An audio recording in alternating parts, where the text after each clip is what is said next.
Nagluto ako ng ulam naming tahong at nagpunta ng birthdayhan. At sa pagluluto nga ng tahong ay malaki na ngang talyasi ang aking ginamit dahil marami-rami nga yung binili ni dading tahong. At 2 kilo nga lang yung pinabibili ko sa kanya ay ginawa na ngang 3 kilo. At dahil tinolang tahong nga ang iluluto ko ngayon for today's video, kaya naman ang una ko ngang iginisa ang luya. At nang maluto-luto na ang luya at lumabas na nga yung kanyang amoy ay sunod ko namang inilagay ang bawang. At nung maging kulay brown naman yung bawang ay sunod ko namang inilagay ang sibuyas at hinalo-halo ko lang ito hanggang sa maluto at pagkatapos ay naglagay rin ako ng luyang dilaw. Pagkatapos at saka ko naman sunod na inilagay ang tahong. At sa sobrang dami nga nito ay hindi lang isang kainan at 2 kainan na nga namin ito, kaya naman hanggang hapon na nga namin itong ulam. At para naman sa pampalasa ay naglagay lang ako ng patis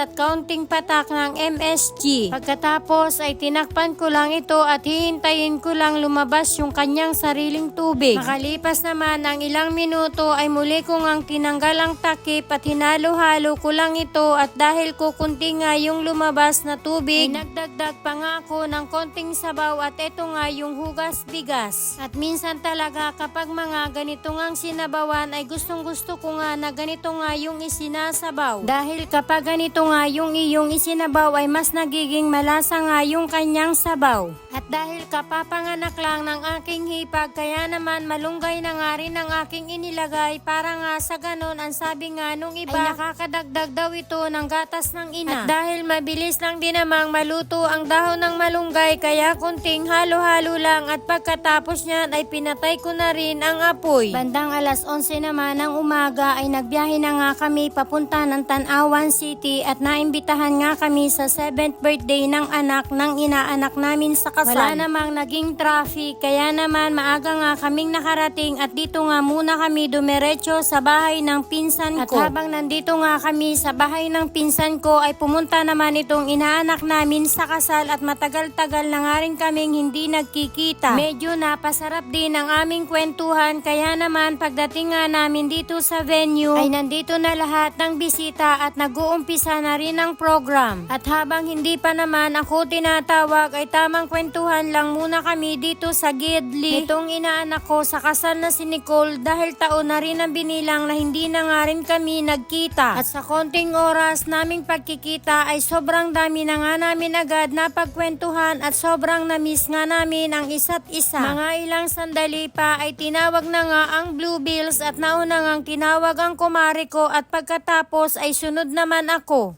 Tan, I love you. Malayo ka sa amin. Mahal na mahal. Iwit ka lang kayo magpalusog sa bata. Ang magaling na mabait. Lalo na sa mga magulang, lola, nanay. Matapos mo ang iyong pag-aaral, masunod mo ang iyong mga pangarap. I love you. Mahal na mahal. Nag-invite kay Jan po, maraming salamat. Sila yung mga taong hindi nakakalimot sa akin. At para naman kay Tantan, happy birthday sa iyo, baby. May isang bagay lang akong sinalulungkot. Hindi ko napaisal na yun, alam naman natin lahat.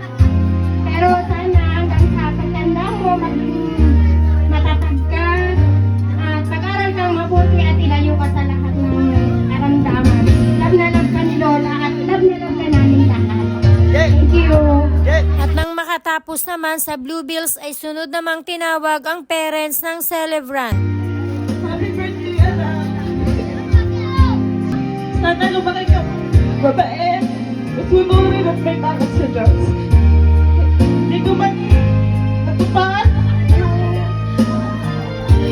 pamilyang mo siya. Pero tandaan ko, nandito lang kami ng daddy mo. Mahal ko makikita. Of course, nasaan po si Daddy?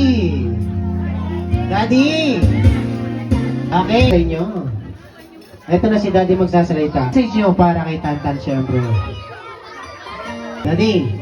Tantan, alam mo naman, siguro bata ka pa kaya di mo alam yung sitwasyon natin ngayon. Hindi mo pa naiintindihan.